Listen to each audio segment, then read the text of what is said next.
I don't have 50 million to bet with you, but I do have 3 million to bet with you. So this is your offer. $3 million. You put 3, I put 3. Winner takes all. Jake Paul is under fire from Andrew Tate after turning down a $3 million fight offer.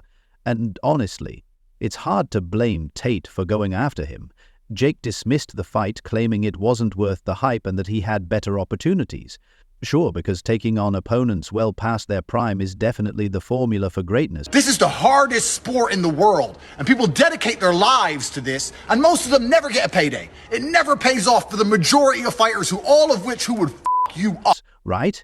But do you really think Tate, the self-proclaimed king of controversy, would hold back?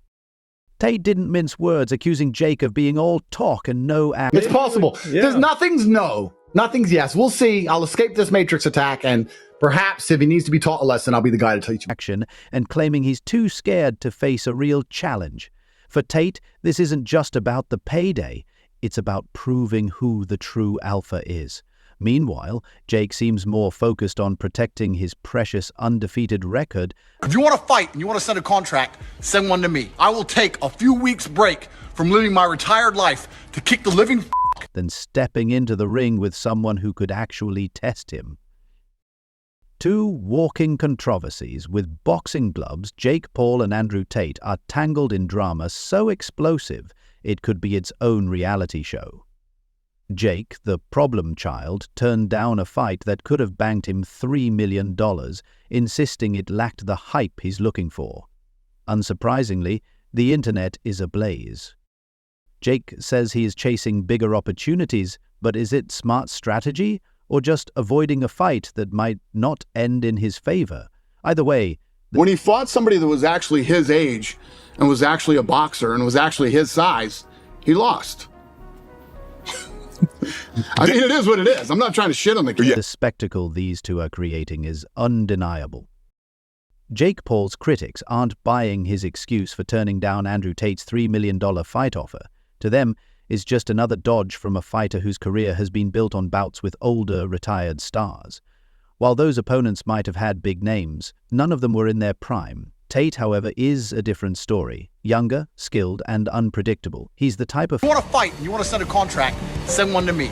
I will take a few weeks break from living my retired life to kick the living out of a goofy, entitled dickhead like you. Fighter who would turn every press conference into a mental war zone. That's a level of chaos Jake hasn't faced before, and maybe that's why he's steering clear. Andrew Tate's fiery response has only added fuel to the fire.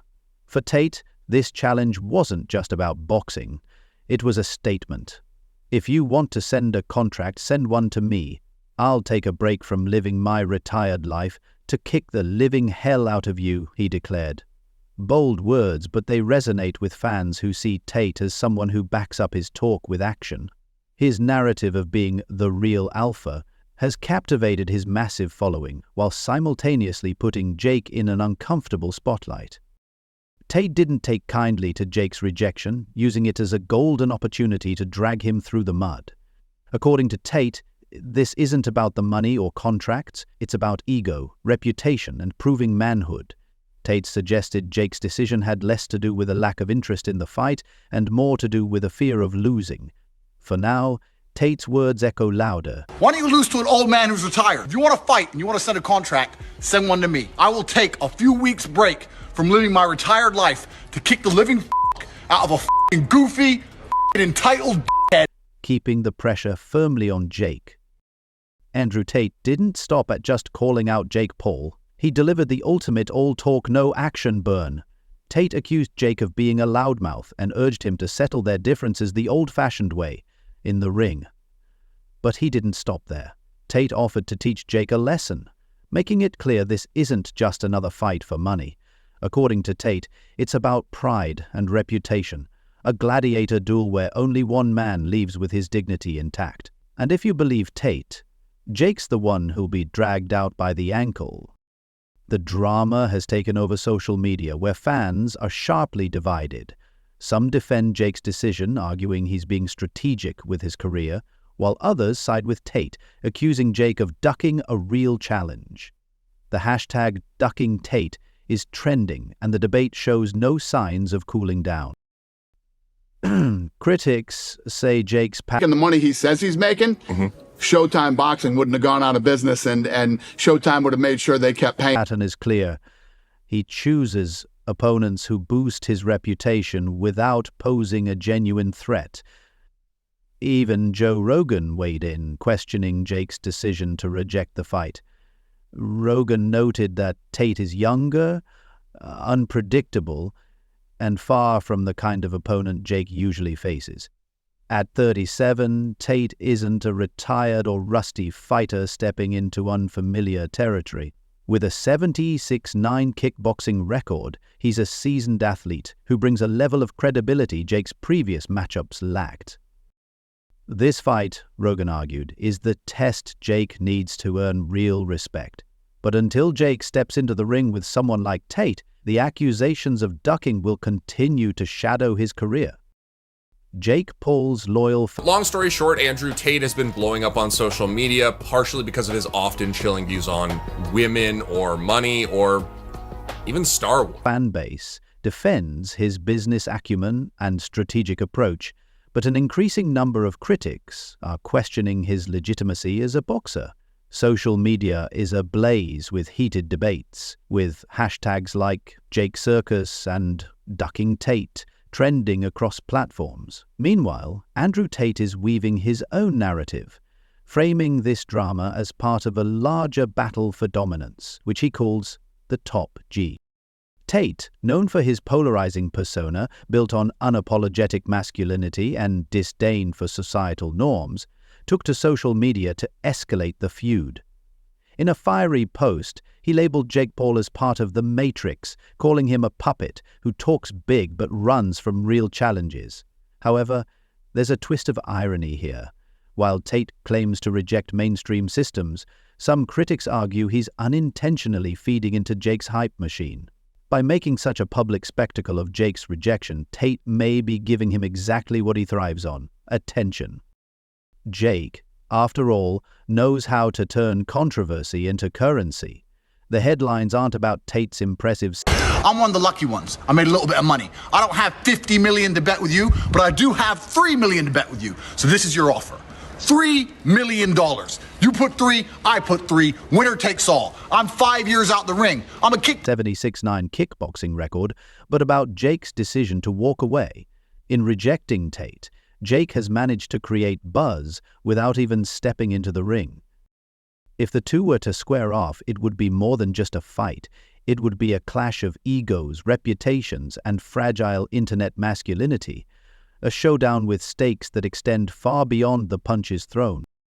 Andrew Tate is no joke in the kickboxing world. With 76 wins and only 9 losses, he's been in more fights than most people have had bad haircuts. But Tate's expertise lies in kickboxing, the sport where you can throw hands and feet. Boxing is a whole different beast. No spinning kicks, no knees to the ribs, just fists. It's like asking a chef to bake a cake without eggs. Talk about Jake Paul. Like, me and Jake Paul have had whatever. Right. You know, Jake Paul's a kid that's out doing his thing. He's trying to make some money, Right. whatever his deal is. Sure, the skills are there, but the recipe changes.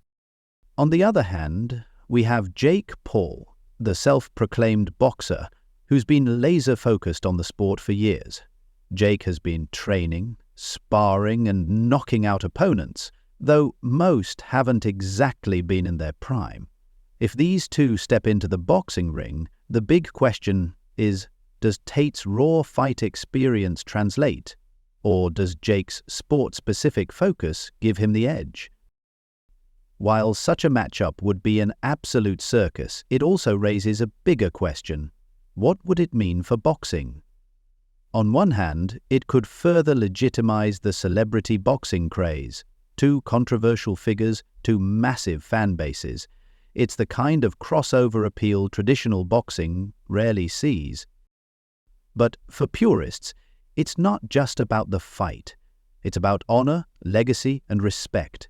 For them, Jake Paul represents a walking insult, a guy who turned boxing into a spectacle rather than a respected sport. The stakes, both in and out of the ring, couldn't be higher. YouTube's done show, they cry. Where's the real competition? But then there's the other side, the entertainment junkies. These fans don't care about WBC belts or pound-for-pound rankings. They're here for the drama, the trash talk, and the knockout punches they can clip for TikTok. For them, Jake Paul is a genius, a guy who took a niche sport and turned it into mainstream entertainment. It's like WWE but for competition. And so, boxing stands at a crossroads. On one side, the purists demand honor, legacy, and respect. On the other, a new wave of fans embraces the chaos, craving spectacle over tradition. Stuck in the middle is Jake Paul, trying to balance both worlds. Should he keep playing it safe, building his empire fight by fight, or take the ultimate risk by stepping into the ring with someone like Andrew Tate? That's the million-dollar question. Is Jake Paul a strategic mastermind, carefully crafting his career for maximum impact? Or is he dodging fights that could destroy the image he's spent years building? One thing is certain, whether they fight or not, this feud has already delivered enough drama for a Netflix series. So what's the real story here? Is Jake avoiding Tate out of fear, or is this just another move in the chess game of Jake's master plan?